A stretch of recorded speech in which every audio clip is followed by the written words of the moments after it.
Hello' বন্ধুসকল, welcome to the blog.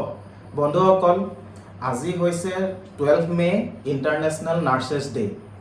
আৰু এই ইণ্টাৰনেশ্যনেল নাৰ্ছেছ ডে উপলক্ষে আজি মোৰ লগত উপস্থিত আছে দুগৰাকী নাৰ্ছ। মই তেওঁলোকৰ ইণ্ট্ৰডাকশ্যনটো দি দিব খুজিছোঁ। এয়া হৈছে আমাৰ পল্লৱী গগৈ, তেওঁ পষ্ট বেচিক BSc নাৰ্ছিং কৰিলে। আৰু এয়া হৈছে আমাৰ বৰ্ণালী ফুকন, তেওঁ পষ্ট বেচিক BSc নাৰ্ছিং কৰিলে। প্ৰথমতে মই তোমালোকক আজি ইণ্টাৰনেশ্যনেল নাৰ্ছেছ ডে উপলক্ষে শুভেচ্ছা জনাইছোঁ। আৰু অকণমান আজি কেইটামান কথা পাতিম বুলি ভাবিছোঁ। নাৰ্ছিং মানে এই দিনটোৰ লগত সংগতি ৰাখি মানে কেনেকুৱা ধৰণৰ কথা ধৰা, মানে নাৰ্ছিং প্ৰফেশ্যনৰ ইম্পৰ্টেঞ্চটোতো আৰু ছ'চাইটিক নতুনকৈ বুজোৱাৰ কোনো প্ৰয়োজন নাই, অলমষ্ট মানুহেতো জানেই। তথাপিও তোমালোকৰ মুখেৰে আমি নাৰ্ছিঙৰ কাম কৰা ফিল্ডৰ প্ৰসাৰতা মানে আৰু স্ক'প, নতুন নতুন ল'ৰা ছোৱালী যদি এইটো ফিল্ডত যাব খুজিছে, প্লাছ আজিৰ দিনটোৰ ইম্পৰ্টেঞ্চ, নাৰ্ছেছ ডে'ৰ ইম্পৰ্টেঞ্চ, এই কথাখিনিৰ ওপৰত পাতিব খুজিছোঁ। প্ৰথমতে মই তোমালোকৰ পৰা আজিৰ এই দিনটোৰ মানে নাৰ্ছেছ ডে'ৰ ওপৰত অলপ কোৱা। মই প্ৰথমতে সকলোকে আন্তৰ্জাতিক নাৰ্ছেছ ডে শুভেচ্ছা জ্ঞাপন কৰিছোঁ। আমি সকলোৱে জানো নাৰ্ছেছ ডে আমি ফ্লৰেন্স নাইটিংগেল, যাক আমি লেডি অফ দ্য লেম্প বুলি জানো, তেখেতৰ জন্ম জয়ন্তী হিচাপে আমি নাৰ্ছেছ ডে পালন কৰি আহিছোঁ। নাৰ্ছেছ বুলি ক'লে আমি সকলোৱে জানো যে এটা নাৰ্ছিং হৈছে এটা নবল প্ৰফেশ্যন। নাৰ্ছিঙত যেতিয়া আমি নাৰ্ছিঙত ভৰি দিয়া লগালগ এজন ছাত্ৰ বা এগৰাকী ছাত্ৰীয়ে সম্পূৰ্ণৰূপে সেই পৰিৱেশটোৰ লগত এডজাষ্ট হৈ যায়। নাৰ্ছিং হৈছে এনেকুৱা এটা প্ৰফেশ্যন য'ত মানে বহুত হাইলি ডিচিপ্লিন বজাই ৰখা হয়। কেনেকৈ আমি কথা পাতোঁ, মানে যেতিয়া আমি পেচেণ্টৰ ওচৰলৈ যাম কেনেকুৱা ধৰণে আমি কথা পাতিম, কেনেকুৱা ধৰণে আমি আমাৰ যোনবিলাক ফিলিংছ আছে সেইবিলাক এক্সপ্ৰেছ কৰিম, এনেকুৱা এটা মানে এনভাইৰনমেণ্ট আমি ক্ৰিয়েট কৰিবলৈ জানিব লাগিব, যাতে এজন পেচেণ্টে সম্পূৰ্ণৰূপে আমাৰ ওপৰত তেওঁৰ যোনবিলাক দুখ আছে শ্বেয়াৰ কৰিব পাৰিব। প্লাছ মানে এটা মানে ভাল ছাপৰ্টিভ ষ্টাফ মানে নাই, ছাপৰ্ট এটা লাগিব। এখন মানে ভাল এনভাইৰনমেণ্ট আমি তৈয়াৰ কৰিব লাগিব। কেনেদৰে কৰিম, সেই নাৰ্ছিং প্ৰফেশ্যনত অহাৰ লগালগ সেইখিনি গুণৰ মানে অধিকাৰী হৈ পৰে বুলি মই ভাবোঁ। আৰু বহুত মানে ছেক্ৰিফাইচৰ, নাৰ্ছৰ মানে বহুত ছেক্ৰিফাইচৰ কথাও আমি পাই থাকোঁ প্ৰায় মানে ভিডিঅ' চিডিঅ'বিলাকত, বা আমি প্ৰেক্টিকেলিটো ছ'চাইটিত দেখিয়ে আছোঁ যে এজনী নাৰ্ছে কিমান এক্সট্ৰিম এটা পৰ্যায়লৈকে ছেক্ৰিফাইচ কৰিব লাগে। আৰু ডিউটিজবিলাকো মানে ষ্টাফ নাৰ্ছক বা সেইবিলাকক কিমান বেছি ডিউটিজ থাকে, সেইবিলাকৰ ওপৰতো কিবা ক'বা নেকি? ডিউটিজ বুলি ক'লে এতিয়া আমি সকলোৱে জ্ঞাত যে ক'ভিড-19ত আমাৰ স্বাস্থ্যকৰ্মীবিলাকে ইমানেই নিজৰ মানে প্ৰাণ আহুতি দিয়ালৈকে আগবাঢ়ি গৈছে। আৰু বহুতো নাৰ্ছ হওক, ডক্তৰ হওক, তেখেতক মানে আমি দেখা গৈছে যে মৃত্যু পৰ্যন্ত হৈছে। তো সেইটো কাৰণে সকলোলৈকে মই প্ৰথমে সেৱা জনাইছোঁ, শতকোটি প্ৰণাম জনাইছোঁ। তেওঁলোকে নিজৰ ৰাইজৰ হকে নিজৰ প্ৰাণ আহুতি দিছে। এই নাৰ্ছেছ ডে'ৰ শুভক্ষণত মই তেওঁলোকৰ আত্মাৰ সদ্গতিৰ বাবে আমি আজি ৰাতিপুৱাও আমাৰ ইনষ্টিটিউচনৰ ফালৰ পৰা আমি এগছি বন্তি আগবঢ়াইছোঁ। এইখিনিতে আৰু এটা কথা মই কৈ দিব খুজিছোঁ দেই, আমাৰ বৰ্ণালী আৰু পল্লৱী আমাৰ আছাম নাৰ্ছিং ইনষ্টিটিউট আছে। আছাম নাৰ্ছিং ইনষ্টিটিউটত ৰিচেণ্টলি মানে অলপ মাহ হ'ল আৰু তাতে তেওঁলোকে কি পষ্টত আছিলে তোমালোক? আমি নাৰ্ছিং টিউটৰৰ পষ্টত আছিলে। আৰু তোমালোকৰ এইটো কি কয়, এওঁলোকে GNM কৰাৰ পিছত পষ্ট বেচিক BSc নাৰ্ছিং কৰিছে। আৰু তোমালোকৰ মুখেদি মই শুনিব খুজিছোঁ নাৰ্ছিঙৰ স্ক'পটো, মানে এনেওতো জানোৱেই যে ইমান বহুত বেছি স্ক'প আছে, তথাপিও তোমালোকে কোৱাচোন অলপ স্ক'পৰ কথাটো, মানে পাছ আউট হোৱাৰ পিছত সেইটোৰ ওপৰত কোৱা। পল্লৱী কোৱা। নমস্কাৰ, সকলোকে মই ইণ্টাৰনেশ্যনেল নাৰ্ছেছ ডে শুভেচ্ছা জনাইছোঁ। দাদাই স্ক'পৰ ওপৰত সুধিছে। স্ক'প আপুনি যোনখিনি ষ্টুডেণ্ট আৰ্টছৰ থাকে তেওঁলোকে HS কমপ্লিট কৰি আপুনি GNM কৰিব পাৰে। GNM কৰি যদি তেওঁলোকে ডিগ্ৰী ল'ব পাৰে নাৰ্ছিঙৰ ওপৰত, তেওঁ after GNM 2 years post basic BSc nursing আপুনি তাতে ডিগ্ৰী ল'ব পাৰে। Post basic BSc nursing complete কৰি তেওঁলোকৰ যদি ইচ্ছা আছে তেওঁলোকে MSc নাৰ্ছিং পাছত আপোনালোকে PhD আৰু বহুত ধৰণৰ কোৰ্চ আছে যেনেকৈ diploma in nursing administration critical care nursing বহুত ধৰণৰ স্ক'প আছে নাৰ্ছিঙত গতিকে মই সকলো যোনখিনি আপকামিং ষ্টুডেণ্ট চবকে আহ্বান জনাইছোঁ যাৰ কাৰোবাৰ যদি মন আছে তেওঁলোকে নাৰ্ছিঙত আহক এটা বহুত ভাল প্ৰফেশ্যন আৰু এইটোতো হৈ গ'ল আমি একাডেমিক ফিল্ডত একাডেমিক্সত কেনেকৈ সোমাম আৰু ছাপ'জ আমি ধৰি ল'লোঁ এজনী ছোৱালী GNM নাৰ্ছ হৈ গ'ল বা BSc নাৰ্ছিং হ'ল বা পষ্ট বেচিক নাৰ্ছিং হৈ গ'ল আৰু বা MSc নাৰ্ছিঙো হৈ গ'ল তাৰপিছত তেওঁলোকে কৰ্মক্ষেত্ৰৰ কথাটো তোমালোকে কি ক'বা মানে কেনেকুৱা ফিল্ডত তেওঁলোক এংগেজ হ'ব পাৰে সেইখিনিতো অলমষ্ট জানো তথাপি তোমালোকে কোৱাচোন আমাৰ নাৰ্ছিঙৰ ক্ষেত্ৰত আপুনি যিয়ে বিচাৰে আপুনি প্ৰেক্টিকেল ফিল্ডতো যাব পাৰে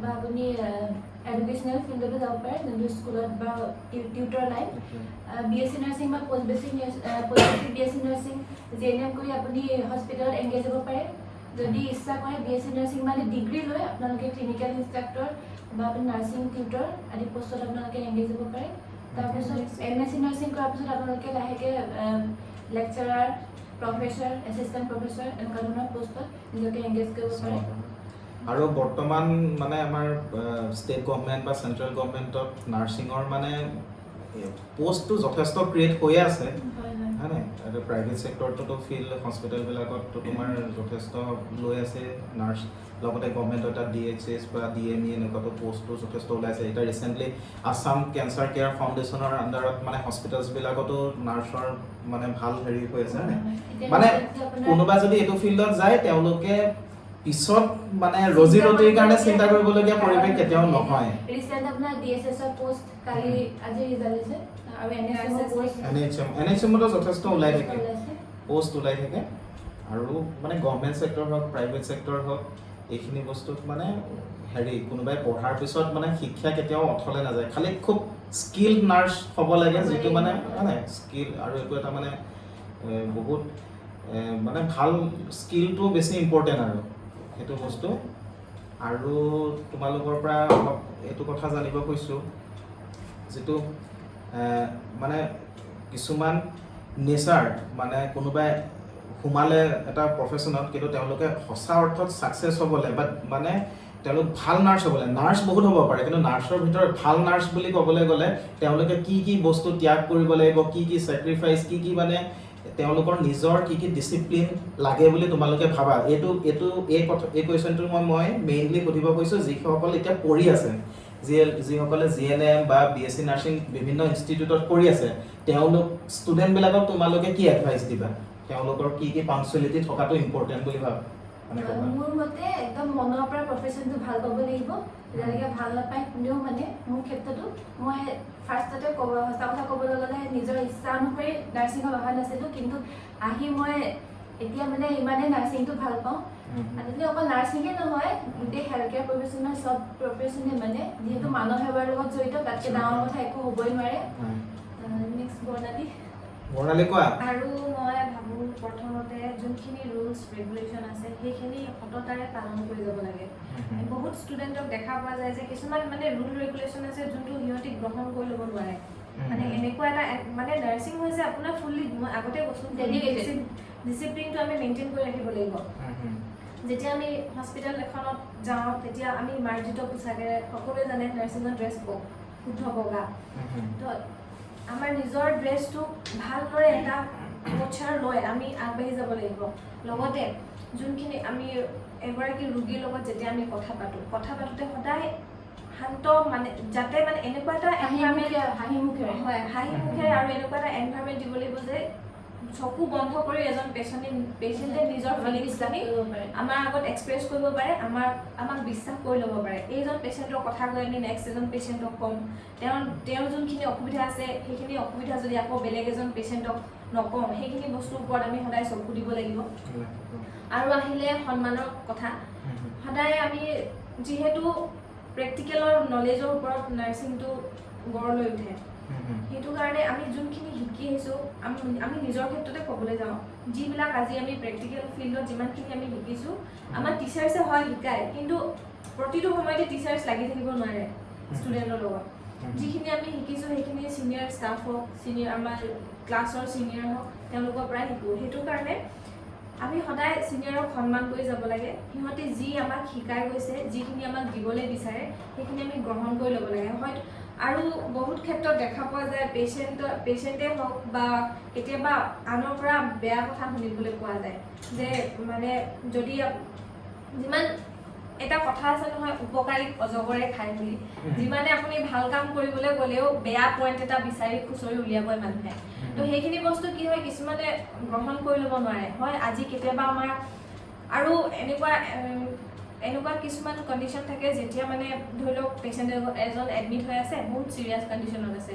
সেইখিনি সময়ত এটেণ্ডেণ্টে কি হয় জানিব বিচাৰে যে আমাৰ পেচেণ্টটো কেনেকুৱা হৈ আছে বা ভালদৰে ট্ৰিটমেণ্ট পাইছে নে নাই পোৱা, বা এনেকুৱা কিছুমান বিজুতি ঘটিছে নেকি ট্ৰিটমেণ্টত, বা কিবা থাকি গৈছে নেকি, সেইখিনি বস্তু জানিব বিচাৰে। বাৰে বাৰে যদি নাৰ্ছগৰাকীয়ে সেইখিনি কথা জানি থাকিব বিচাৰে, এটা সময়ত খঙো উঠি যায়। কেতিয়াবা হয়তো এক দুইষাৰ কথা বেয়াকৈও কোৱা যায়।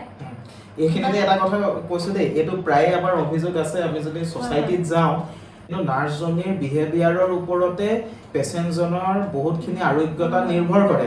এতিয়া আমাৰ ছ'চাইটিত প্ৰায়ে মানে আমি শুনা পাওঁ কি এই নাৰ্ছকেইজনী এনেকুৱাহে আছিলে, এনেকুৱা একদম এটা কথা এনেকুৱা কৰিব নোৱাৰে, মানে কথা এষাৰ ভালকৈ নক'লে, বুজাই নিদিলে। এই প্ৰব্লেমটো কেলৈ ছ'চাইটিত মানে নাৰ্ছবিলাকৰ এইটো কিয় হৈ আছে? মানে এইটোত বাৰু ঠিক আছে, এটা কেতিয়াবা ধৈৰ্যৰ সীমা পাৰ হোৱাৰ কাৰণেও এটা মানে এনেকুৱা হ'ব পাৰে, কিন্তু এইটো প্ৰায় আমি ছ'চাইটিত মানে শুনি থাকোঁ। এই কাৰণটো কিয় হৈ আছে বুলি ভাবা তোমালোকে?